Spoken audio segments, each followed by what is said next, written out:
If you're listening on the 25th, Merry Christmas. Listening later, Happy New Year. Now on to a favorite 2022 Talkin' Bird show.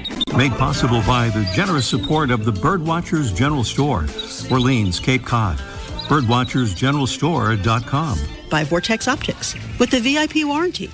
Their unlimited lifetime promise to keep you and your optic covered. Learn more at vortexoptics.com.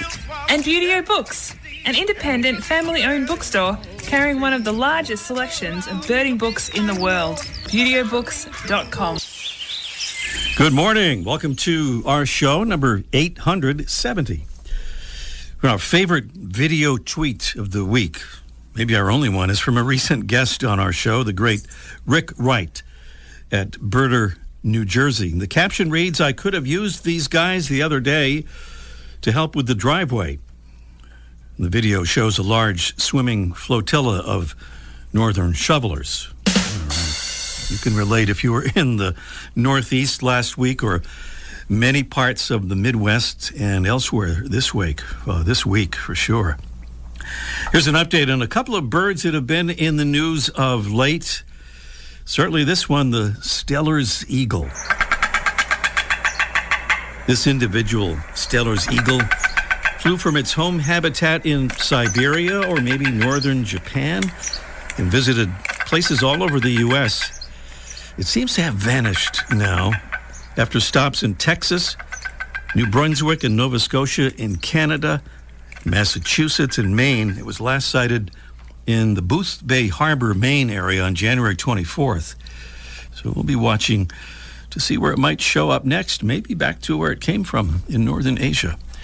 Meanwhile, Rover, the city-loving bald eagle that hatched in New Haven, Connecticut, is still wowing folks in New York's Central Park after visiting all 5 New York City boroughs. It's been feasting on gulls and songbirds and whatever else it might find there in the park. New York State wildlife biologist Brian Hess says he's optimistic about Rover's future. Bald eagles begin breeding around 5 years old, and Rover is said to be 4. So maybe he will find a mate and choose to breed right there in the city.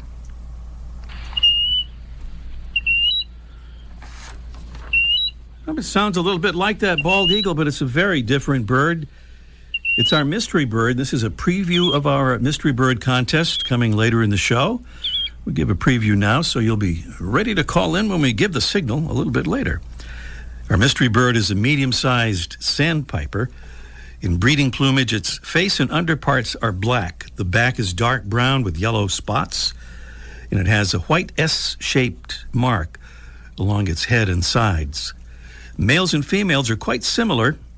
In winter plumage, the bird is browner overall with less distinctive black and white markings. Our bird winters in South America and breeds in northern Canada and Alaska.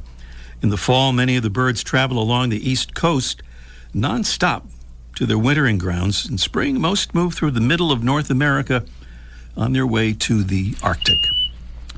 Clues there for our mystery bird and some beautiful prizes that will allow you to get some good reading in while you drink some delicious coffee. Prizes are a 12-ounce bag of delicious, bird-friendly, shade-grown Birds and Beans coffee, and a $15 gift certificate for Beautio Books, home of one of the largest selections of birding books in the world. Prizes on our upcoming Mystery Bird contest this morning.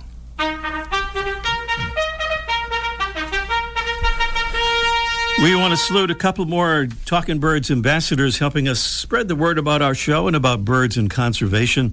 First, though, we want to say thank you to the many ambassadors who have signed up in the past couple of weeks because we've created this goal. We're hoping to grow our ambassadors family to 700 members by the end of this month, and we are well on our way. Thanks to new ambassadors, including Vidyacharan Ramesh from Hillsboro, Oregon. He says, "I love exploring the birds and their habitats. For me, birding is a way to relax. I enjoy photographing them. Been listening to Talkin' Birds to better understand bird behaviors. I not only want to understand conservation techniques, but to help spread them across many groups of photographers and people in the community. Thank you so much, Vidya Chowdhury. And thank you to Patrick Morgan from Boulder, Colorado. He says, I work for the Front Range Birding Company in Boulder. I hope to advertise your show through our store. Our main store is in Littleton, Colorado, and the store I work at in Boulder has been around since 2018, the Littleton store since the early 2000s. He says, I know we have many patrons that would love to listen to your show, so it made sense to advertise through our store. Patrick fortunately was out of the way of the recent tragic fires out there, but he says some of their store patrons were caught in the way. He said he doesn't think any lost their homes, but that some lost all of their bird feeders and supplies. And he says it was encouraging to see some of their other patrons come together to purchase gift certificates and new birding supplies for those that lost them. The community, he says, has responded very well to those who were affected by the fire. Good to hear. And by the way, Patrick says he hopes to meet a couple of other Colorado ambassadors, our friends Kevin and Roxanne Reardon, and maybe join them in their work monitoring raptor nests in the Eastern Rockies. And then Patrick says you'll have an unstoppable team of ambassadors in Boulder County. Thank you so much, Patrick. Easy to join our ambassadors family. Just go to the Get Involved tab at the top of our website. There at talkingbirds.com. Still to come on our show today, a man who may know more about New Caledonian crows and their remarkable tool-making capabilities than anybody else on the planet will be here with us live in a few moments. A little later, we'll catch up with Mike O'Connor in our Let's Ask Mike segment on the subject of another bird people like a lot less than crows in general. That would be starlings, European starlings. And up next, an elegant bird with a long tail and a beautiful, slender profile is our featured feathered friend, presented by Birdwatching Magazine. For more than a quarter century, Birdwatching has been North America's premier magazine about wild birds and birding. Our featured feathered friend is an Arctic nesting dabbling duck that rivals the canvasback for avian elegance, and its long and slender profile has earned it the nickname Greyhound of the Air. The bird is the northern pintail. Breeding males of the species have a very long pointed tail, a white breast, and a white line extending up through their chocolate brown neck and head. The flanks and upper back are gray, the rump feathers black with pale edges, and the black tail end is bordered by a yellowish tan patch. Females are mottled brown and white with a pale tan face and a dark bill. In flight, males show a green speculum, the secondary wing feathers, while the female speculum is a bronzy color. The northern pintail is not just beautiful, it's also tough, as demonstrated by the fact that it's among the earliest nesting ducks in North America, shortly after ice out in many areas. Its nesting grounds extend through much of Canada and Alaska and north-central U.S., and it winters in most of the lower half of the lower 48 and along the east coast well up into New England. The northern pintail feeds on grain, seeds, and weeds, as well as aquatic insects, crustaceans, and snails, and like the familiar mallard, it's found in many different habitats. It's the greyhound of the air, Anas acutus, the northern pintail. Today's Talkin' Birds featured feathered friend. Welcome again. It's our show number 870, and that website, in case you missed it, we'd love to invite you to visit, is talkingbirds.com. No G there in talkin'. Dr. Christian Roots is a professor in the School of Biology at the University of St. Andrews in Scotland. His research group studies a bird that is one of the most remarkable tool users in the animal kingdom, the New Caledonian crow. And he joins us to tell us some more about it right now from St. Andrews in Scotland. Hello, Christian. Hello, Ray. Thanks for having me. Our pleasure indeed. Great to have you on. We hear about tool use by creatures in the wild, particularly birds, but how rare or common is it? it's incredibly rare. We did a back-of-the-envelope calculation a few years ago and estimated that only about 1 in 10,000 animal species is a tool user in the wild. Some others may express the behavior in captivity if you train them or if you facilitate the behavior. But in terms of natural tool behavior, it's about 1 in 10,000. Extremely rare. Indeed, rare. And of course, we're talking about New Caledonian crows, the kind of world champions of tool use. And if I understand this correctly, Christian, there are a couple of different kinds of tools the birds use, sort of basic non-hooked tools, just like maybe a plain stick, and then complex hooked tools. And the New Caledonian crow essentially makes these tools, right? That's correct. They have a repertoire of different tool types, and they use all of these tools to winkle prey out of hiding places, grubs out of deadwood, lizards out of leaves. And you're right, they have different tool types, and they differ in their shapes and in their complexity and also in their efficiency. So the most basic tool type are sticks or leaf petioles. They will just pick up from the forest floor. But they also make these really fancy hooked stick tools, which they craft from living plant materials. And the really surprising thing is that the hook at the end of those tools is crow-made. It's not a pre-existing feature of the plants. It's actually the crows that impose the shape of a hook on these sticks. And these hooked stick tools are much more efficient than the basic stick tools without hooks. So it looks as if these crows are gradually evolving their technology, the same way as humans have developed tools that become gradually more and more complex and efficient. I think when we talked earlier, too, you described the different types of hooks that are employed for different purposes. How does that work? Yeah, that's right. So they target one particular plant species in our study area for making these really complicated hook tools. And they snip off side branches, and then they craft parts of the nodal joint material. We seem to have gotten a little frozen there. Attached to the main stem of the plant. This hooked end for snagging things that are hiding in deadwood.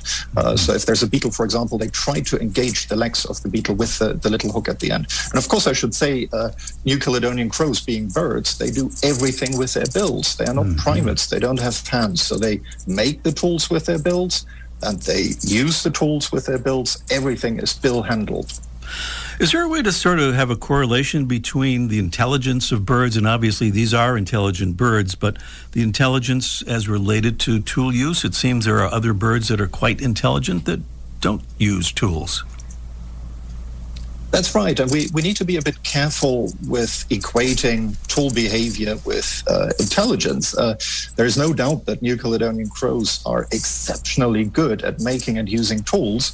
But that is what they do for a living. They evolve to do that. The same as a spider evolved to manufacture a beautiful web for catching its prey. So if we want to find out whether they are more or less intelligent than species that don't use tools, we actually have to do experiments that ask them questions that don't involve the use of tools.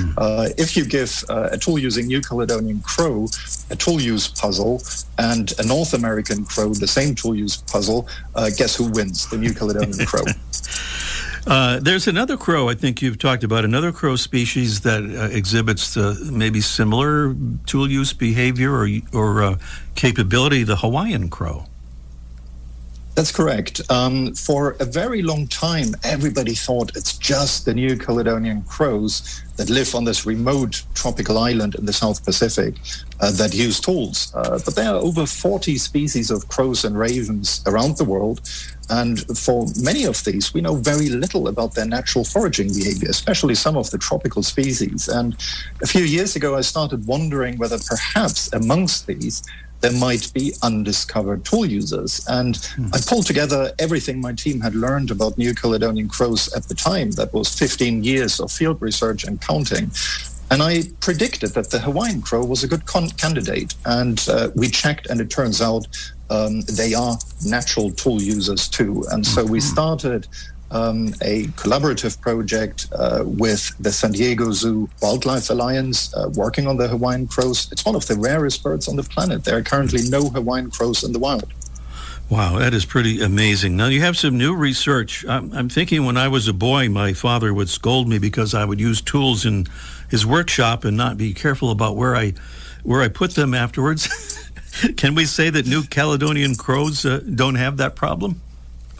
They don't. You're absolutely right. That's our latest discovery. We ran some experiments with wild-caught New Caledonian crows, which we temporarily kept in field aviaries before releasing them again back into the wild.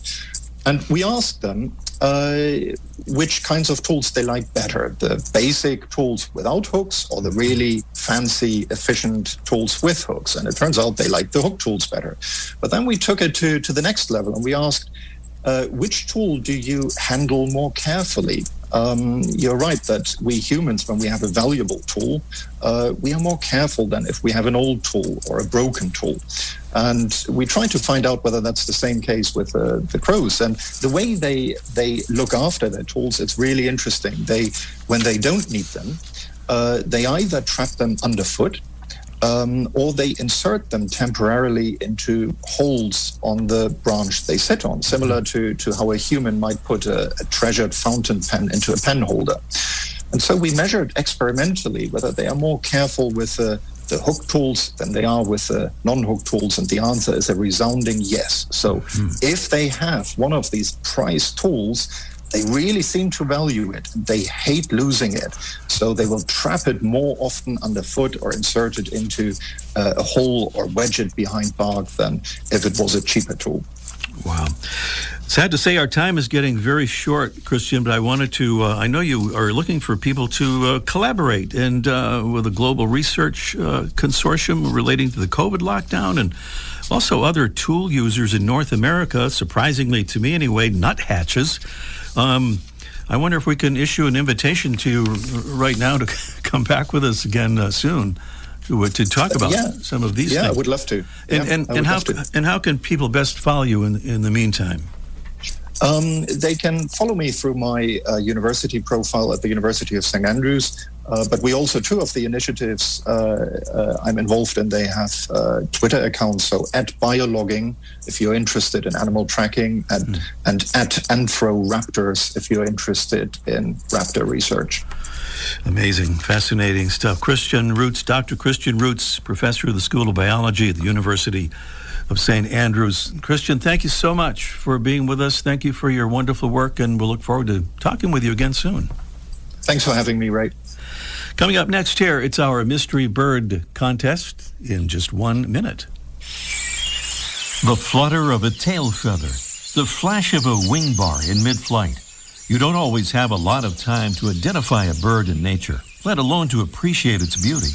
But with Vortex Optics, you'll have the power to bring every wild moment closer. When you choose Vortex, you're choosing to have a partner in the field as passionate about nature as you are. Whether you're spotting old friends on the backyard feeder or packing for a once-in-a-lifetime trip to add a few species to your life list, Vortex offers a full range of optics and optics accessories for every birder and every budget. And whether the birds are taking you to another state or another country, you're always covered by the Vortex VIP warranty, an unlimited lifetime promise to keep you and your optic covered. If you'd like to learn more, or if you need help choosing your next optic, give Vortex a call at 1-800-4-VORTEX or visit vortexoptics.com. What we're hearing there is the sound of our mystery bird. Appropriate because this is our Mystery Bird contest, and we invite you to call in and tell us what you think that bird is, or tell us what you know it is. The important thing is to call us. You're listening to a favorite Talking Bird show from 2022, so we're not taking calls today. We'll be back with an all-new show next week. Our mystery bird is a medium-sized sandpiper. In breeding plumage, its face and underparts are black. The back is dark brown with yellow spots, and it has a white S-shaped mark along its head and sides. Males and females quite similar. In winter plumage, the bird is browner overall with less distinctive black and white markings. Our bird winters in South America and breeds in northern Canada and Alaska. In the fall, many of the birds travel along the east coast to wintering grounds. In the spring, most move through the middle of North America on their way to the Arctic. Some info there about our mystery bird, and that number again, 781-837-4900. And our prizes will allow you to read some beautiful books while you drink some beautiful coffee. It's a 12-ounce bag of delicious bird-friendly, shade-grown Birds and Beans coffee. We love it. And a $15 gift certificate for Buteo Books, home of the largest selections, or one of the largest in the world, birding books, that is. And if we get time for our bonus question, we'll also have in the offing a $20 gift certificate for Wisdom Supply, makers of plastic-free books and notepads, journals, and other supplies for classroom and office. So our mystery bird contest, and that number again is 781-837-4900. Meanwhile, up next, we're going to check in with Let's Ask Mike Live with Mike O'Connor in just 1 minute. Buteo Books carries one of the largest selections of birding books in the world. New, used, and rare books covering everything from backyard birding to general ornithology, from field guides to photography skills, biography, fiction, and humor. You'll find it all, along with the knowledgeable customer service you've been looking for, in one convenient place. ButeoBooks.com. B-U-T-E-O. ButeoBooks.com. Quest Nature Tours has offered exceptional tours for bird and nature lovers since 1970. In 2023, join us in search of colorful bird life and jaguars in Brazil or on our brand new Zambia Safari. See amazing wildlife and explore habitats with travel companions who truly enjoy nature. Talkin' Birds listeners receive a $150 credit towards their first tour. Visit questnaturetours.com today. Birds and much more. Guaranteed. Now let's talk to somebody else who turns a lot of people on to birds.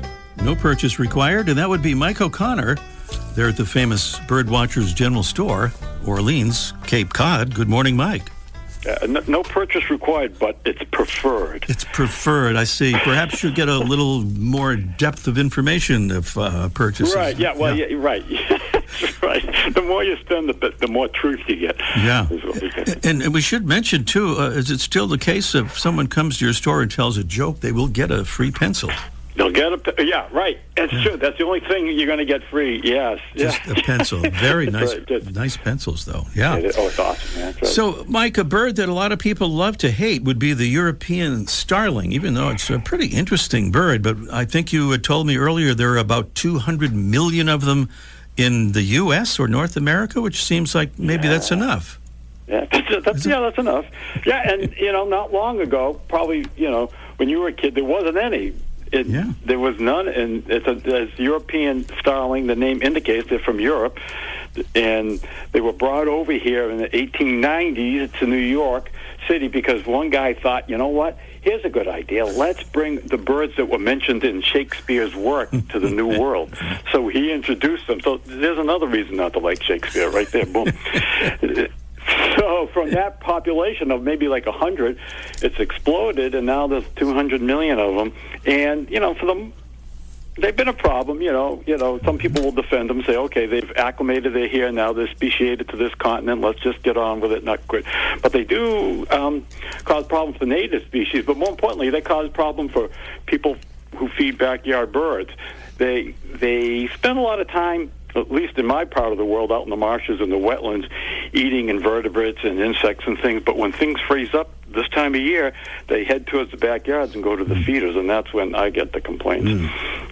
So what I tell people to do, and for whatever reason, I don't seem to have much problem with it, but it depends where you live, I think, and they can dominate a feeder. So this is what I tell people to do, but based mostly on just what I've talked to people about or have read, because it really hasn't never been an issue for me. But they like soft food, so the first thing they go after is suet. They like suet. Oh my gosh. They also will eat some of the seeds that you put out, especially hulled sunflower seeds. They'll dominate those. So your options to kind of slow down the grackles a little bit. And remember, these are grackles. I mean, they're not grackles. People mix up the starlings, especially in the winter. They're speckled. They're less speckled in the summertime, but they're really speckled this time of year. And grackles are always that shiny, iridescent black-green. And grackles are natives, of course. And so what people will do is maybe switch to striped sunflower seed. Remember the old school striped sunflower seed that the baseball players spit out all the time? Starlings have trouble with eating those, so you might want to switch to those. For suet, they make these, what they call an upside-down feeder, so the suet is only accessible from underneath, and clinging birds like nuthatches and chickadees and woodpeckers fly up underneath and grab the suet, where the starlings apparently have a lot more trouble doing that. So that would be another option. And your last option, the same option you might want to do for all large birds like blue jays and grackles, is put them in a cage. The feeder sits inside the cage, so only the little birds can zip in and out. All right. How to deal with... There you go. All right. Thank you, Mike. By the way, Mozart was a big fan of starlings. He had a pet starling that supposedly influenced some of his music. So that's another point in their favor. I think that starling wrote the theme song to my show, as a matter of fact. That's another one. I was not going to reveal that yet, but that's okay. Yeah. Thank you, Mike. Okay, we'll talk next week. Birdwatching Magazine has a new membership program. Benefits include detailed bird ID articles from Ken Kaufman and David Sibley, tips and stories about bird photography, access to quarterly e-workshops on identifying and photographing birds, and complimentary print and digital subscriptions to Birdwatching Magazine. Learn more at birdwatchingdaily.com/memberships. Mike O'Connor there at the famous Birdwatchers General Store on Cape Cod, and we return, meanwhile, to a bird that folks would love to see on Cape Cod. Travels up in the springtime through the center of America and then southward along the Atlantic coast, heading the other direction, or something like that. Let's see. 781-837-4900 is the number, and we have Heidi somewhere in Wisconsin. Good morning, Heidi. Hi, I had first thought one bird, but I've changed my mind. I think, can I change my call when I told your person? Oh, yes. It depends which person you told, but yes, no, that's perfectly fine. You haven't, as long as you haven't done it on the air. Sure. I think it's a golden plover. A Pacific golden plover. A Pacific golden plover. I'm giving it away that's a very close answer, but it's not exactly right. But let's put it this way. If no one gets the exact answer, we would certainly make you the winner because you were very close there. How's that sound? Did we lose you, Heidi? I think we did. Let's try Jeff in Hingham, Massachusetts. Good morning, Jeff. Hello, Ray. It's your friend Jeff in Hingham. Good to hear from you, friend Jeff, and our mystery bird. Jeff, what do you think about that? Well, I've just been released from the Mystery Bird Contest Participant Protection Program, and I'm going to guess the American golden plover. American golden plover would be precisely correct. Yay! Yeah. Oh, thank you. Nice job. That's great. Well, I'm going to see if we have time for our bonus question. We'll have to do it really, really quickly. Okay. It could be argued that the state of Maine doesn't really have a state bird, even though it claims that it does. Why is that? Why doesn't it have a state bird? A, because it never passed a bill naming a state bird. B, because it says that chickadee is the state bird, but doesn't name a specific chickadee species. Or is C, because its state bird is Homarus americanus, which is a lobster. Which one would that be? I'm going to guess B. Isn't it Massachusetts state bird, too? It is Massachusetts state bird. Yes, they didn't name a specific chickadee species up there in Maine, so they don't kind of really have a state bird. Oh, that is, so you are a double winner there, Jeff. Thank you, and stay on the line. And meanwhile, we're going to say goodbye because we are out of time. Thanks for listening. Right. See you next week. Thank you, Ray. Take care. Bye. I like that. Ray Brown's Talkin' Birds. Made possible by the generous support of the Birdwatchers General Store, Orleans, Cape Cod. Birdwatchersgeneralstore.com. By Vortex Optics. With the VIP warranty, their unlimited lifetime promise to keep you and your optic covered. Learn more at vortexoptics.com. And Buteo Books. an independent, family-owned bookstore carrying one of the largest selections of birding books in the world. Beautyobooks.com.